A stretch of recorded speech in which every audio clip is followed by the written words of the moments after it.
Plano de Voo, o podcast do Sebrae RS.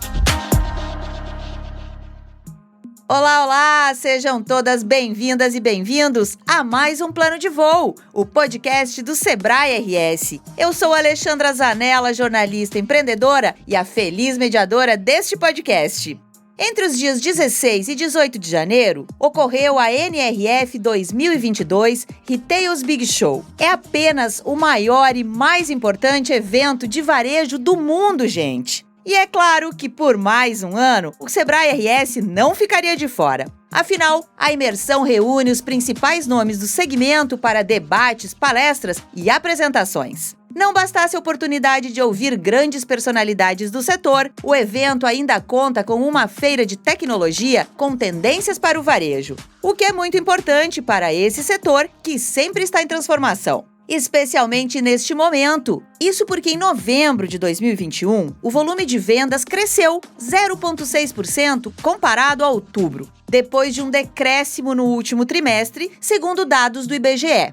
Ou seja, o varejo está voltando à sua normalidade e é claro que tendências sempre ajudam, independentemente do setor. Dito isso, minha gente, lá vem spoiler. Liderança pós-Covid, senso de comunidade e varejo imersivo foram alguns dos principais temas desta edição do evento. E a sustentabilidade também ganhou espaço novamente. Com isso, a gente percebe a importância da reaproximação física no setor e de forma mais humanizada. Além disso, a tecnologia promete impactar ainda mais o varejo daqui para frente. Nesses tempos de pandemia, muitos eventos tiveram de ser virtuais e funcionaram muito bem graças à tecnologia. Mas quem não gosta de proximidade, não é mesmo? Uma conversa no tete-a-tete. Com todos os cuidados contra a Covid-19, a edição deste ano da NRF pôde reunir varejistas e outros profissionais do segmento presencialmente em Nova York. No ano passado, em 2021, o evento foi 100% virtual. E quem nos conta como foi esse reencontro presencial é o coordenador de varejo do Sebrae RS e também um bom frequentador do Plano de Voo, Fabiano Zorteia. Ele é responsável pelas visitas técnicas da cidade norte-americana. Ou seja, gente, não tem ninguém melhor para falar sobre as novidades que devem surgir no varejo do que o jovem Fabiano. Seja muito bem-vindo mais uma vez, Fabiano. Oi, Alexandra, todo mundo que está nos ouvindo, muito obrigado pelo convite. É bom voltar aqui para a gente falar dessa pauta super relevante. O varejo ele quer e precisa acelerar em 2022, então vamos bater um papo sobre como fazer isso. Muito bom. E lembrando, antes de começar a nossa conversa, que a gente ainda está gravando o Plano de Voo de forma remota, porque a pandemia ainda não acabou e a gente quer garantir a segurança de todo mundo.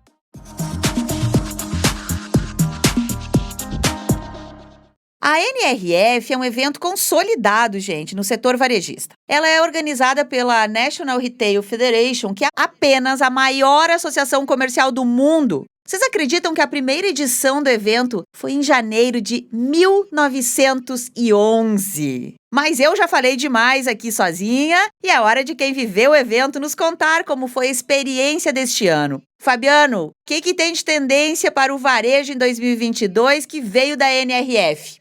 Então, foi uma edição absolutamente surpreendente, né? E eu falo isso porque foi uma edição diferente do ponto de vista de cuidados, né? Estávamos vivendo aquele período, né, onde a Omicron estava acelerando e fomos, né, de uma forma cautelosa, mas muito inspiradora, né, participar lá da NRF desse ano, onde a gente teve um conteúdo que foi, sim, de fato, bastante relevante para a gente, porque ele pautou a agenda do varejista na retomada das lojas físicas, que é um grande desafio lá e aqui, e também ele deu conta dessa evolução digital, onde está sendo, para muitos negócios, a principal fonte de atração e relacionamento das marcas com seus consumidores. Então, bastante coisa para a gente fazer, tem muitas tendências vindo por aí, mas a gente sabe que também temos muitas pendências para dar conta desse consumidor que está exigindo demais das marcas durante e pós, se a gente pode dizer assim, pandemia. Fabiano, Tinha gente do mundo inteiro, né? Reúne gente aí do mundo inteiro na NRF. O que tu sentiu? Que o mundo está nesse mesmo ponto que nós estamos aqui no Brasil, com muitas dúvidas, com muitas incertezas, com o consumidor, como você falou aí, em outro momento de consumo, né? Tu sentiu que estamos diferentes aqui ou é uma tendência do mundo inteiro? Então, os meus primeiros 2 dias lá foram muito difíceis, assim, até o meu contexto psicológico não estava legal. Eu já fui sabendo para onde eu estava indo, né, consciente, com todos os cuidados, mas quando a gente chega a ver e sente, a coisa fica muito diferente. Vou te dar um exemplo, né, para a turma aí que está ouvindo, quando eu poderia imaginar as operações que são referências no mundo, na Quinta Avenida, né, no Sorro, nos polos comerciais lá de Nova York, a própria Times Square, com lojas vazias, né, em horários em que elas estariam absolutamente cheias, né? Então, essas lojas vazias, elas representam uma mudança, claro que momentânea ainda, né, de comportamento de consumo, onde as pessoas estavam mais em casa e consumindo mais à distância também, e um volume de pessoas de fora infinitamente menor do que em outros anos nesse mesmo período, né, justamente por conta do contexto e da segurança que as pessoas estão procurando. Bom, no meio de tudo isso, eu vivi situações como fazer uma agenda numa empresa, né, numa marca importante, agendar uma visita técnica com os grupos de varejistas brasileiros e gaúchos que estavam lá comigo, e no dia seguinte eu recebi a notícia que mudou o protocolo, a operação não ia poder mais receber a gente para fazer visita técnica, porque deu um surto de contaminação naquela loja e por aí vai. Então, é um contexto muito difícil, né? E aí, claro, depois de alguns dias eu fui me adaptando a esse contexto e conseguimos, sim, ter uma participação e um acesso a conteúdo maravilhoso, mas tinham algumas operações com protocolos diferentes de outras, tinham lojas com falta de produtos, então a crise do abastecimento ela não é só aqui, ela é global. Então, quando a gente vai imaginar, né, operações, grandes marcas, como a Amazon, com dificuldade de entrega, né, devolvendo pedidos, então isso tudo foi me chamando muito a atenção, porque não é uma situação local, não é uma situação brasileira, né, a gente ainda vai precisar de alguns meses para recuperar o que a gente busca como eficiência operacional nas operações de varejo, né? Então, um pouco de todo o contexto, né, que eu vivi lá, e depois adaptado, os dias seguintes foram maravilhosos, porque a gente entendeu os protocolos, nos adaptamos, nos organizamos de uma forma adequada para isso, e conseguimos fazer do limão uma limonada, como eu digo, porque também lojas mais vazias, a gente pode estudar elas de uma forma mais tranquila, com uma atenção melhor das pessoas da marca, dos líderes, dos gerentes das lojas, produzir bastante conteúdo. Então, acabou que a gente explorou aquele grande laboratório de varejo, que é Nova York, da melhor forma possível, depois que a gente tinha dado conta do contexto psicológico. Fabiano, a gente tá, né, já tá falando aqui, trouxe dados da NRF, contou aí que são mais de 110 anos de evento. Olha que coisa maluca isso. Hoje eu tava estudando pra gente fazer esse bate-papo e eu achei esse dado aí de, 1911. Falei, gente, vamos conferir, como uma jornalista que sou, vamos conferir esse dado, porque tem certeza que são 100 e tantos anos, né? Então, muito bom, eu acho que essa experiência é muito legal. Mas para quem está nos ouvindo e ainda não conhece esta viagem de imersão, antes da gente começar a falar das tendências que a NRF trouxe, conta um pouquinho como é que funciona, Fabiano, para quem está interessado aí para o próximo ano, você já pode se candidatar para ir com o tio Fabiano para Nova York, é isso? Isso mesmo, é um trabalho que a gente já faz há 15 anos aqui no Sebrae, em torno disso, com a mesma metodologia nos últimos 9 anos, e essa metodologia, ela sugere, né, um trabalho de seleção de empresas, prévio, preparação. A gente faz uma curadoria de conteúdo, a gente visita os principais pontos comerciais de Nova York, juntos com esse grupo, a gente participa das palestras e visita também de forma orientada a feira de tecnologia da NRF, que é um lugar muito qualificado. Então, conceito e prática o tempo inteiro, né? A gente vê as grandes tendências, vai vê-las funcionando nos pontos de venda de referência e adapta tudo isso para aplicar aqui no varejo gaúcho e brasileiro.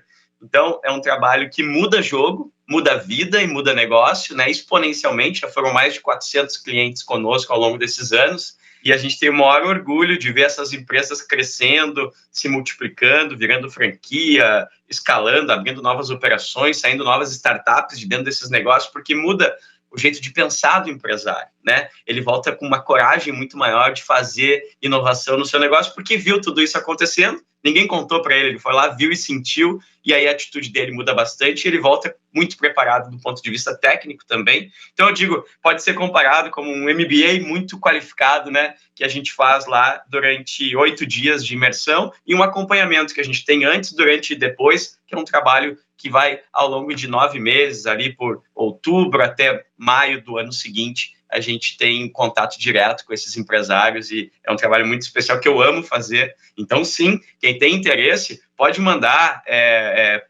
me chama no Insta, @FabianoZorté, pode mandar lá, chama no meu e-mail corporativo, fabianoz@sebrae-rs.com.br, que assim que a gente abrir as inscrições, a gente não vai deixar de que chegue a informação de que estarão abertas para o público interessado.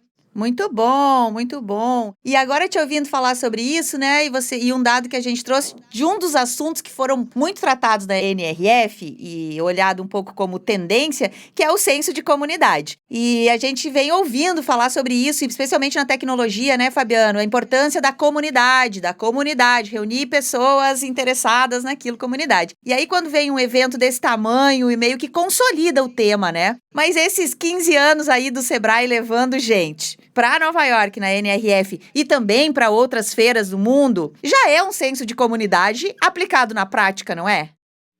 Já é sim. A gente aqui no Sebrae tem a pretensão de estar muito colado com o nosso cliente, a gente quer estar muito próximo. Esses trabalhos de imersão, eles acabam que estreitam muito a relação pela convivência, pelo desafio, pelo investimento conjunto que a gente faz com os empresários. Então, acaba que aproxima, a gente tem esse senso de pertencimento, e aí, daí gera, por exemplo, né, um grupo de WhatsApp, no qual a gente não se manda bom dia.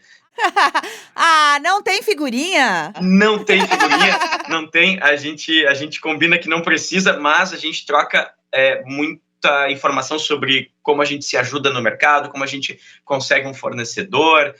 Os estudos mais recentes são compartilhados por ali, as dificuldades. Nossa, durante a pandemia, como a gente se ajudou por ali, porque como é que eu estou fazendo para vender à distância, para o meu WhatsApp converter mais? Então, acaba que, mesmo geograficamente distantes, né, esses empresários, são parte de uma comunidade que quer fazer o varejo gaúcho e brasileiro estar conectado com as tendências globais e surpreender os seus clientes, né? E da porta para fora, como eu digo, né, esse conceito, ele é muito aplicável quando a gente olha o varejo, e precisa olhar dessa forma, como um lugar que não vive isoladamente no seu metro quadrado, trocando produto por dinheiro. Esse é o varejo tradicional, que está tendo muito problema e vai continuar tendo dificuldades de vender para frente. O consumidor não espera mais esse varejo, mas sim um varejo que sabe onde está, conhece os seus vizinhos profundamente, conhece as dificuldades da rua, da quadra, do bairro, da cidade,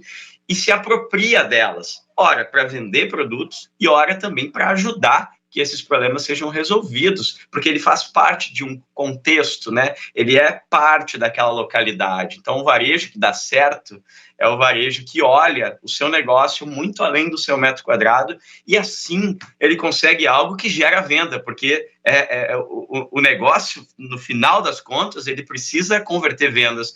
Porém, o caminho para que elas aconteçam, ele é um pouco diferente agora, que parte de conexões afetivas com as pessoas, né? De fazer parte de um contexto, né? E ali na frente, não sei se tu vai destacar ali uma pergunta específica do ESG, que foi um outro tema ali, a gente pode conectar esses dois contextos, porque a sustentabilidade, a responsabilidade social, a diversidade, a abertura para esses temas que são muito importantes para os novos consumidores. Então, assim, se eu quero continuar vendendo, eu preciso ter um comportamento que esteja mais alinhado à expectativa dessa geração Z que veio a mudar e bastante as demandas, né, no varejo, e se a gente não se adequar e não compreender o que eles pensam de uma forma muito flexível, né, muito aberta, genuinamente, e transformar o nosso negócio de acordo com essas demandas, a gente vai continuar tendo dificuldade de fluxo e vai continuar, talvez, atribuindo as crises, N crises que vêm e continuarão vindo, as dificuldades que a gente tem de venda. Então, vamos deixar as crises para lá e vamos fazer o nosso tema de casa para fazer com que esse consumidor venha, compre e saia muito satisfeito recomendando as nossas marcas.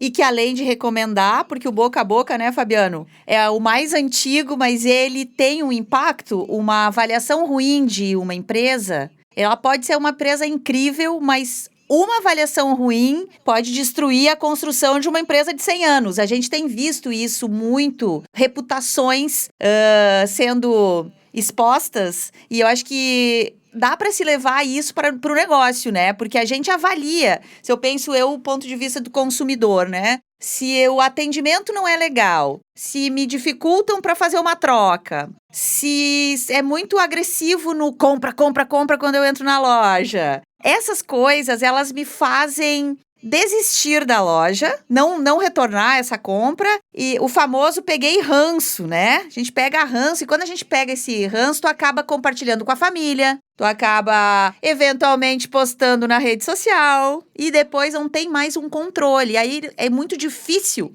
você recuperar a reputação, né? Sem dúvida e eu olho isso, especialmente quando são marcas de pequeno porte, as quais têm mais espaço no meu coração, eu fico absolutamente preocupado, eu fico triste, eu fico até indignado, porque a gente não pode, de forma alguma, continuar repetindo um erro que é clássico no varejo, que é prometer aquilo que a gente não pode entregar de fato, né? Então, esses novos consumidores, eles estão checando exatamente a promessa, né? Então, por exemplo, se tu é uma marca que diz que tu admira, tu concorda, tu entende que é importante a diversidade, equidade, inclusão, cara, o consumidor vai entrar na tua loja e ele vai checar se isso está acontecendo. Ele vai olhar, né? Ele vai verificar se tudo isso está rolando, né? E se ele não perceber que tem ali na prática, né, isso acontecendo, ele simplesmente vai deixar de comprar e vai talvez relatar isso na rede social para que tu entendas que não tem mais espaço para fazer isso, né? Da mesma forma, se tu promete, olha, aqui a entrega acontece no máximo em 2 horas, né? Se a primeira entrega acontecer em 3, já deu. A tua promessa foi por água, porque tu não poderia ter prometido isso. Antigamente é bom, porque a sensação de tempo já ficou diferente na pandemia. Mas eu quero botar 5 anos para trás, né? Ainda tinha espaço para isso. Aí a gente tinha um nível de tolerância maior. Isso foi amplamente debatido na NRF. Teve uma palestrante executiva da Morgan Stanley, a Carla Harris, ela foi aplaudida de pé por conta de trazer essa pauta, né? Que envolve negócio e também envolve as questões sociais que o varejo precisa. Então, a liderança, ela precisa ter muito claro, né? Tudo que eu colocar, né? Seja na rede social, seja nos meus discursos, seja nas minhas promoções, eu preciso cumprir integralmente, sob vigia, né? Desses consumidores que estão, sim, inclusive dispostos a pagar mais, né, por marcas que entreguem esse tipo de valor, contanto que eles consigam perceber na prática. E eu vi cases do tipo, um exemplo da Puma, né, a Puma falando sobre responsabilidade social, e aí eu vou visitar a loja da Puma, que fica na Quinta Avenida, e lá tinha uma cesta, simulando uma cesta de basquete, onde as pessoas colocavam os tênis usados, que a partir daquele momento eles teriam uma chance de chegar em algumas pessoas que nunca tiveram a possibilidade de usar um tênis. Caramba, que coisa maravilhosa, simples. Maravilhoso, simples e barato de fazer, né? Então, eu gosto desses exemplos porque é acessível a qualquer contexto, né? De implementar e assim, genuíno, porque é negócio. Olha, vamos, 2 lados. Lado A, é negócio porque o cara tá vindo para a loja. É um gatilho para trazer o cara para a loja. Maravilhoso. Só que é genuíno a ação social, que eles estão, de fato, entregando para as pessoas que nunca tiveram, mudando a vida de alguém que nunca vestiu um tênis. Se o negócio deles é vender tênis, ora, está fazendo negócio, está convertendo venda e está ajudando pessoas que não podem comprar tênis também. Maravilhoso. E ainda, por fim, tem uma sustentabilidade, um cuidado com o planeta, porque aquilo, em vez de ir para o lixo, vai mudar a vida de alguém. Então, esse tipo de estímulo que eu acho que a gente pode e deve fazer mais no varejo, independente do porte da cidade que tu está operando. Eu vou trazer um exemplo que aconteceu ontem, que casa exatamente com isso que você está falando, né? Que a gente vem falando, é um pouco da frustração e de quanto isso é ruim.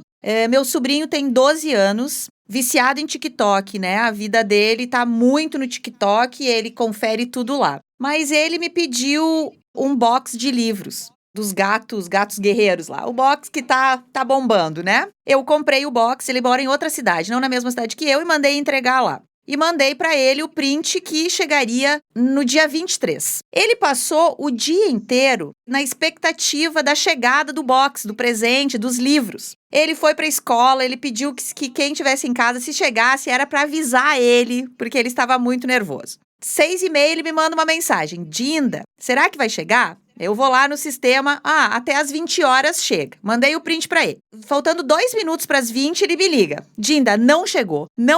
Entro no sistema, estava lá, desculpa, não podemos entregar hoje, vamos entregar entre amanhã e domingo. Ligo para explicar para ele a frustração desse menino, porque ele estava programado para na noite do dia tal que ia chegar, ele estava todo programado para fazer o unboxing, para fazer o vídeo para mandar, para postar no TikTok dele. O que ele me disse? Dinda, melhor não comprar mais nessa loja, né? Porque não entregam no dia que eles prometem. Isso mexeu tanto comigo, Fabiano, porque ele tem 12 anos. Olha a percepção dele enquanto a cumprir o que se promete. E ele fez todo um discurso. E ele, de novo, tem 12 anos. Imagina quando a gente já tem mais poder de compra e de decisão, né? O quanto a gente pode levar isso.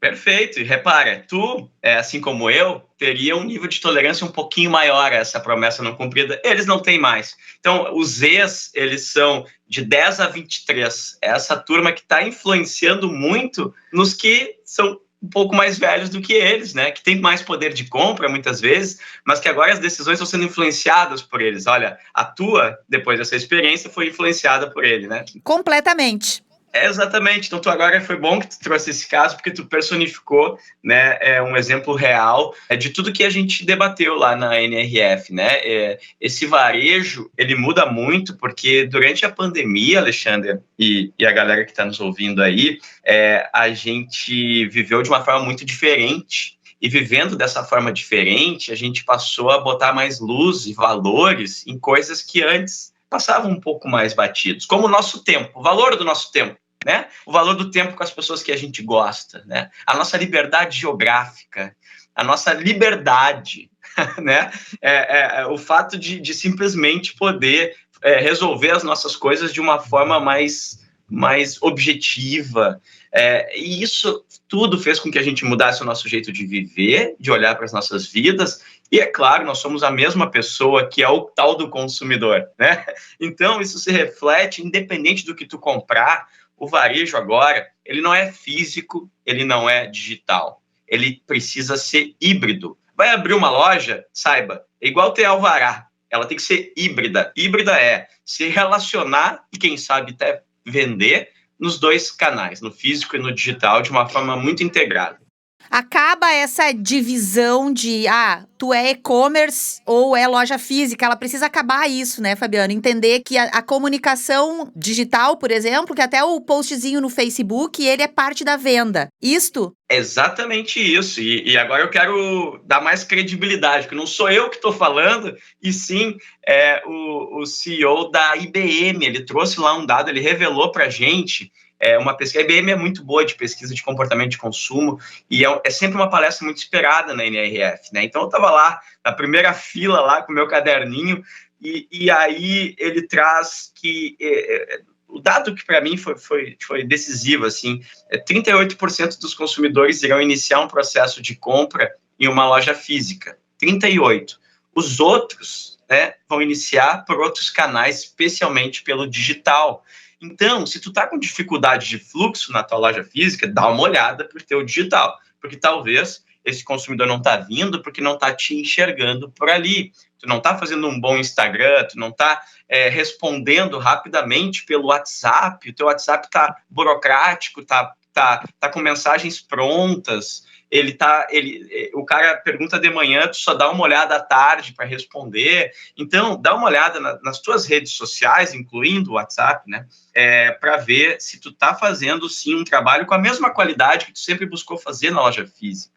Então, é isso que ele quis dizer. E nenhuma empresa global, tu pode pegar qualquer uma delas, afirma, dizer, eu sei fazer muito bem essa integração. Não é isso. A gente está aprendendo junto com o consumidor. Então, o que é isso? É ouvir, é entender, checar se está fazendo sentido, se a minha forma de falar com ele no WhatsApp é assim que ele espera, se ele espera de um outro jeito, se os meus posts são em horários e com conteúdo bacana, à luz do que ele gostaria de receber, senão eu tenho que mexer. Então, é uma construção que vem de fora, né? Que vem do que o consumidor pensa, e a partir daí não pode ser de jeito nenhum, eu vou fazer o digital quando sobra um tempinho, né? Não, agora de tarde não tem movimento, eu estou ali das 2 às 3 com a loja vazia, vou fazer... Não, tem que ser feito nos momentos que tem audiência, nos momentos que o consumidor espera. Então, a gente precisa compreender que os nossos vendedores, que eram muito bons nas lojas físicas, talvez eles não sejam tão bons assim para vender e se relacionar digitalmente, então precisa treinar, precisa entender se esse cara está confortável naquela posição, substituir eventualmente, contratar mais alguém, mas é um canal de venda que ele pode performar de uma forma muito surpreendente se bem utilizado. E isso que tu fala casa com outro tema que foi bastante debatido lá, que é como é que vai ser essa liderança pós-Covid, né, Fabiano? Porque não basta tu chegar na empresa e dizer, bom, a partir de agora cada vendedor vai ter um WhatsApp e vai ser assim. Você precisa treinar essa pessoa e entender se ela está, como você mesmo usou a expressão, confortável com isso. Porque, né, ninguém aprende as coisas por osmose, como a gente brinca, né? É preciso muito treinamento. E isso é o olhar do líder. Independente se for o dono ou gerente, né? Mas é o olhar da liderança em compreender que tem que atender bem e agradar ao consumidor, que é quem está, né, botando dinheiro para dentro, mas que o público interno, ele é extremamente importante. E imagino que nesse momento do mundo que a gente está falando, muito mais, porque a gente está falando da necessidade do varejo imersivo, do varejo da venda afetiva, das compras que a gente faz. A gente conversou bastante em outros episódios, né, Fabiano? A mudança no comportamento de compra.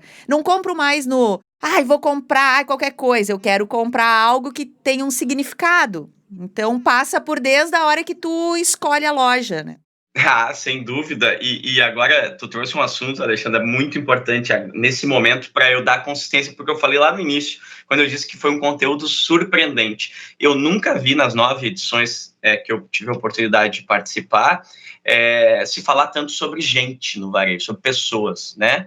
Eu nunca vi tantos CEOs dizendo, poxa, eu coloquei na minha agenda como prioridade uma atenção maior para as pessoas da marca, né? Para a linha de frente, para os caras que atendem o cliente especialmente, né? E isso não vem por acaso, isso vem porque, vamos lá, os Zs que são consumidores, geração Z, que também é consumidor, também é trabalhador, certo? Está entrando no mercado de trabalho. E eles vão entrar não mais pensando em remuneração, localização e benefícios como a principal questão para decidir se entram ou não naquela empresa. Eles estão olhando com quem que eles vão trabalhar, eles estão olhando para quem que eles vão trabalhar e por que eles vão trabalhar, né? O que está envolvido nesse negócio. E isso tudo puxa uma... eu diria assim, uma reinvenção de como fazer para ser líder no varejo, sabe? Eu, como vivi com a minha família 30 anos, né, operando lojas, eu, meu pai e minha mãe, por vezes a gente esquecia de quem estava ali com a gente, né? A gente passava achando que um bom dia bem sorridente de manhã e depois um bom descanso, funcionava e estava tudo bem. E naquela época até funcionava. Só que agora a relação com o trabalho mudou tanto, Alexandre, que a turma não funciona mais isso. Então, se tu está pensando que um plano de saúde sofisticado vai fazer com que tu tenha fila de jovens querendo trabalhar contigo, dá uma repensada nisso, porque talvez ele queira apenas trabalhar com gente que goste de gente. Que ele se sinta bem ali e que tu convide ele para tomar um café demorado, não correndo. Um café demorado para falar sobre a vida dele, os problemas que ele tem, as inspirações, os desejos, os sonhos dele, né? E isso é o novo jeito de liderar no varejo. Então, a gente lá na segunda-feira, aquela agenda dos indicadores financeiros, que quem faz varejo sabe bem do que eu estou falando, vamos olhar o giro, né? Vamos olhar a conversão, faturamento, bacana, é muito importante, mas talvez tu tenha que fazer na hora seguinte, a anterior, que tu vai olhar os indicadores que envolvem as pessoas da marca. E para fechar essa resposta, que eu gostaria de passar aqui o dia inteiro falando, tu sabe como eu gosto dessa coisa toda, mas eu quero dizer que eu aprendi, né, nesses anos frequentando a NRF, que o cara mais importante da marca não é o cliente. Não é o cliente. O cliente não é o mais importante. Ai, gente, atenção, polêmica à vista. Nesse momento, se você pensou em desligar o podcast, segura mais um pouquinho. Por favor, não! Vou explicar, eu quero mesmo te desconfortar. Então, porque, cara, o cliente, ele é impactado pelo cara que atende ele. Então, se esse cara não está engajado, o que atende não está engajado, e com um contexto psicológico equilibrado, com as ferramentas adequadas para trabalhar e se sentindo parte das decisões estratégicas dessa marca, talvez ele não vai transmitir tudo que tu gostaria que ele transmitisse para o teu cliente. Então não vai chegar a tua estratégia, não vai chegar a tua abordagem comercial, não vai chegar o atendimento qualificado, não vai chegar seja o que for que tu pensa que vai ser valor agregado. Então, essa provocação, para mim, ela é muito importante. Antes de eu pensar no cliente, eu tenho que pensar no cara que atende o cliente. E esse é uma curva de aprendizado que eu também sofri muito para entender no início, mas depois que eu vi tantas pessoas que eu admiro, né? Não falando desse jeito, porque esse jeito incomoda bastante, mas falando de um jeito mais rebuscado, digamos assim, eu aprendi que é isso. Então, os indicadores de gente, cada vez mais, depois dessa última edição da NRF, me parece que são os principais da empresa e que a gente vai conseguir, sim, chegar no objetivo de vender, que é para isso que a gente existe, contanto que a gente dê conta deles antes. Duas coisas nesse teu comentário, muito bom, mas ficou passando aqui pela minha cabeça. Varejo é gente fazendo coisas para gente, né? E aí teve que vir uma pandemia ou talvez uma repensada em todo o comportamento de consumo, uma nova geração, para que a gente se desse conta disso que é uma coisa tão óbvia. Gente que faz pra gente. É isso aí, exatamente. E impulsionou talvez um debate que estava ainda ali, sabe, quando a gente dá uma conversada, mas sabe por que a gente não aprofunda esse debate? Eu arrisco a dizer que é porque é muito complexo, né?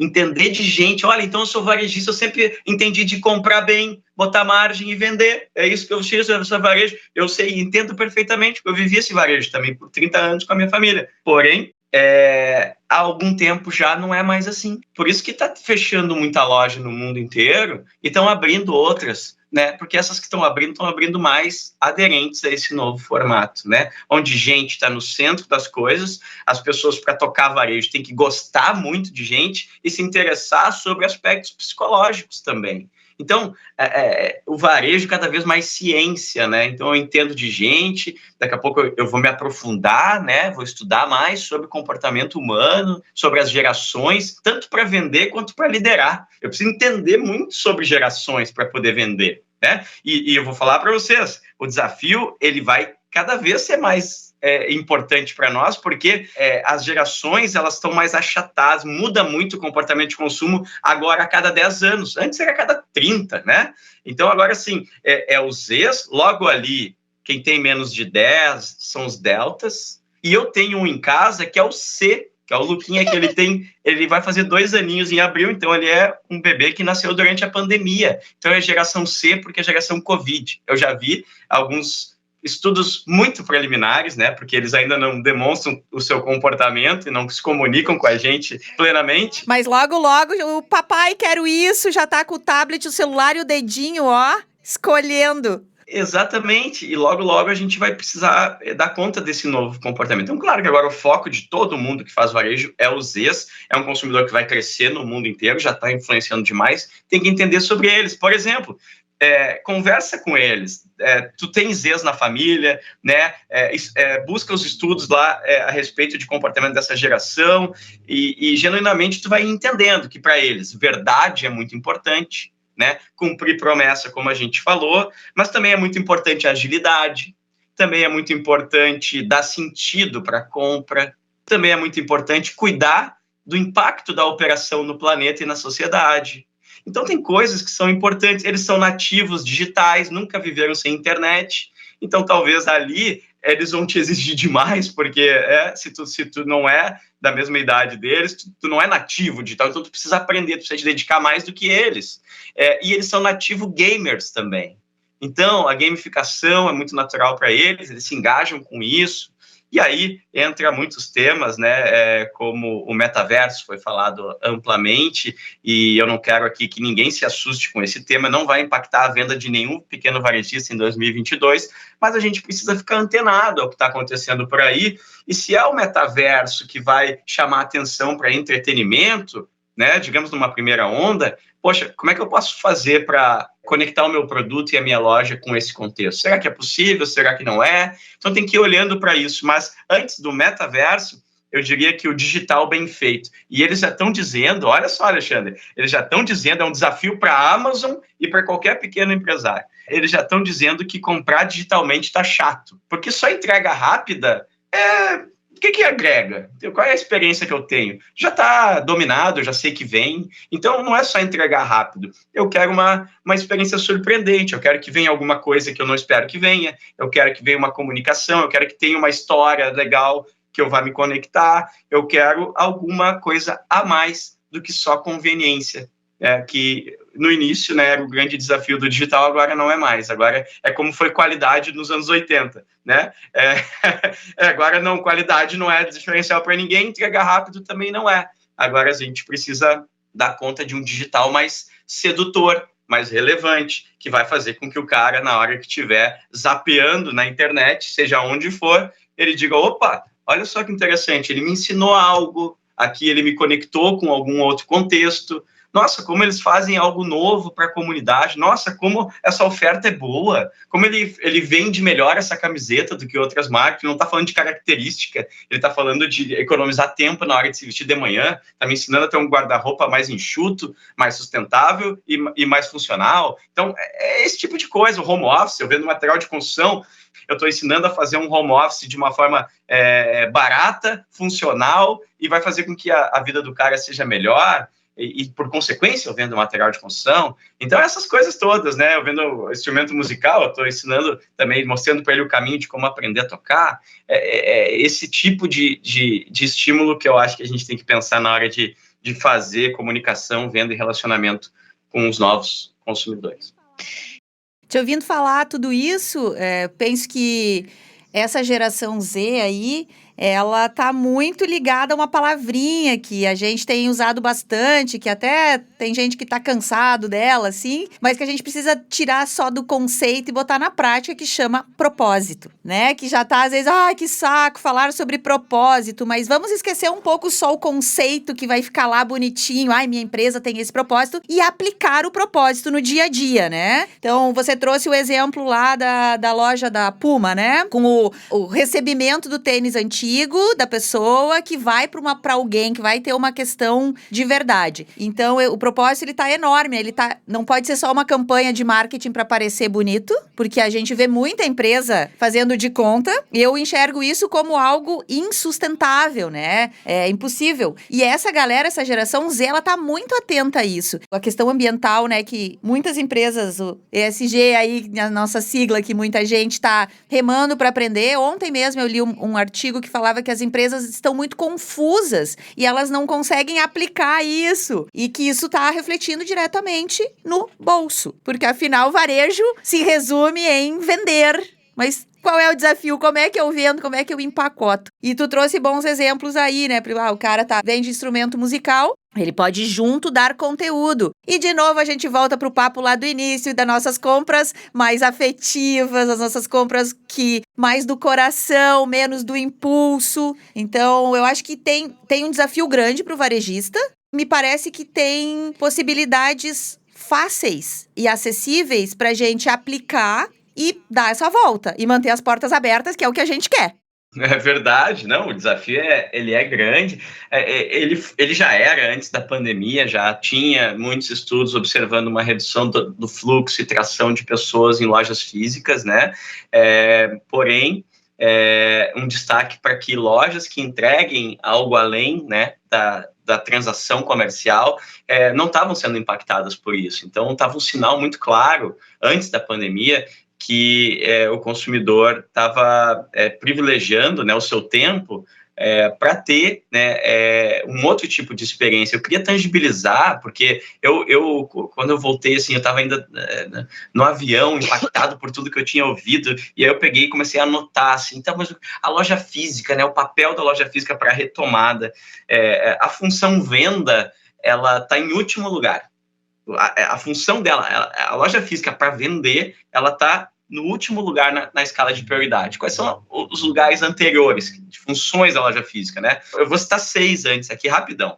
Ela é um hub logístico, um lugar onde tu comprou no digital, passa para retirar rapidamente, objetivamente, quando assim tu desejar, né? Na jornada do teu dia, ela tem que dar conta de diferentes jornadas do dia das pessoas. Hora com mais tempo, hora com menos tempo. Hora com mais segurança, hora com menos segurança, né? É um lugar que precisa entregar coisas que vai mexer com a parte sensorial, que vai mexer com entretenimento, que vai, enfim, a partir daquele contato, teu dia ficou um pouco melhor, de alguma forma. E ela também tem funções de serviço, como a terceira, personalizar, né, poder dar o seu jeito para o produto e para o serviço, cada vez mais, né? Então, tratar o cara individualmente, consumidor, né, de uma forma exclusiva, individual, e também possibilitar para ele, quando o teu produto assim tiver possibilidades, dele dar o jeito dele para o produto, né? Experimentação, a quarta função, experimentar um lugar, ainda tem, eu vejo muita inibição do cara poder pegar o produto, né? Então, aquela plaquinha, né, que diz para ele não tocar, isso não tem nada a ver com o varejo que converte. Então, deixar o cara experimentar e muito, né, os produtos. Então, vamos lá no exemplo do tênis. Se tu vende o tênis de R$400 e tu quer vender o de 800, se ele correr numa esteira com o de 800, aumenta muito a chance dele comprar, do que tu ficar só falando de que aquele de 800 vai ser melhor, que vai ser bacana, ele tem um cabedal, só característica, né? Não é assim mais que engaja. Então, essa é a quarta função, deixar o cara experimentar, seja o que for, vai fazer com que ele se aproxime de ti. A quinta, socialização. Então, eu vi a Google Store, né, vi a loja do Google, né, a única loja global com todos os produtos, fui lá visitar, e é um lugar para te sentar e ficar relaxando, conversando sobre os produtos da marca. Nesse momento, tu está fazendo com que o consumidor ele tenha uma pausa no seu dia a dia corrido e ele vai conversar contigo sobre produtos. Tu tem que desenhar a loja de uma forma que ela fique propícia para isso, né, se essa for a tua estratégia, mas nesse momento ele vai estar te dando ideias para inovar nas funcionalidades daquele produto. Então, é um lugar, um ponto de encontro para ele falar contigo ou com outras pessoas que também consomem aquele tipo de produto ou serviço, que aí depende do que tu vende. E o sexto e último é especialização. Especialmente se tu é pequeno, procura ser muito bom em poucas coisas, porque aí tu vai dar mais motivos para que ele vá te visitar. Então, eu quis fechar aqui com 6 novas funções da loja física, na minha humilde opinião, tentando fazer um resumão de tudo que eu vi naquelas mais de 200 palestras que estavam acontecendo simultâneas, claro que eu escolhi algumas para poder ver, né? E eu resumiria dessa forma. E a sétima, então, seria vender. O bônus... É quase uma ironia, né? Mas porque é isso, porque é assim que o consumidor quer. Então, vamos fazer isso, vamos dar conta. A gente sabe fazer, a gente pode fazer isso de uma forma barata. Muitas vezes é trocar um mobiliário de lugar, é fazer uma parceria, uma colaboração com alguém, e aí a gente vai fazer com que esse movimento fique mais associado, né, ao que é importante para quem consome, que é quem, de fato, é o cara que manda no varejo, né? É esse cara que a gente tem que estar sempre buscando atender da melhor forma. Depois destas 6 dicas e um bônus do Fabiano, eu também tenho uma dica para dar. Eu, se fosse vocês que estão nos ouvindo, pegaria o celular agora e seguiria as redes, o Instagram desse amigo Fabiano Zortea. Eu sigo e lá o Fabiano deposita, gente, muito conteúdo, muito bacana. O Fabiano é um especialista em varejo, mas ele também é especialista em conteúdo. E aqui quem tá dizendo isso é uma especialista em conteúdo também, tá? Então sigam o Fabiano porque tem muita coisa legal. Eu mando os posts dele para os meus amigos que têm loja, que trabalham no varejo. Então, a minha dica do plano de voo de hoje é sigam o Fabiano, porque tem muito conteúdo bom. Fabiano, poderíamos ficar o dia inteiro aqui falando. A gente adora esse tema, adora tecnologia, adora o varejo, mas o plano de voo vai ficando por aqui. Muito obrigada pela tua contribuição. Falar sobre as novidades, as tendências aí vistas em um evento como a NRF, com certeza ajuda muitos empreendedores que não puderam estar lá, mas que estão nos acompanhando por aqui. E podem se preparar para ir junto com o tio Fabiano a Nova York na próxima NRF. É isso aí, Alexandre. Muito obrigado pelos comentários, fico muito feliz. A recíproca é completamente verdadeira, a nossa troca aqui é sempre muito boa, adoro o plano de voo. É um prazer estar aqui com todo mundo. Então vamos lá, né? 2022, o varejo ele quer e ele precisa crescer e acelerar. Então vamos nessa, vamos fazendo 1% melhor a cada dia, né? Com muita colaboração, com muita atitude, tolerantes ao erro desconhecido, podendo aprender com isso, né? Porque só assim a gente vai chegar mais próximo desse cara que está exigindo um pouco mais da gente, esse consumidor que também está disposto a pagar mais por experiências presenciais. E quero deixar essa provocação aqui para que vocês reflitam sobre isso, né? Depois de tudo que a gente passou, agora chegou a hora de oferecer experiências incríveis para esse consumidor que tem um pouquinho mais de predisposição a pagar, se for relevante para ele. Então, pensem sobre isso. As lojas precisam retomar um fluxo e dessa forma eu acho que a gente consegue, né, surpreendendo o nosso cliente com lojas muito diferentes do tradicional, tá bom? Então, bons negócios para todo mundo e a gente segue em contato por aí. E o meu agradecimento mais do que especial é para você que ficou ligado com a gente em mais um episódio do Plano de Voo. Fiquem ligados nos próximos episódios e nos acompanhem nas redes sociais. Um abraço e até a próxima semana. Plano de Voo, o podcast do Sebrae RS.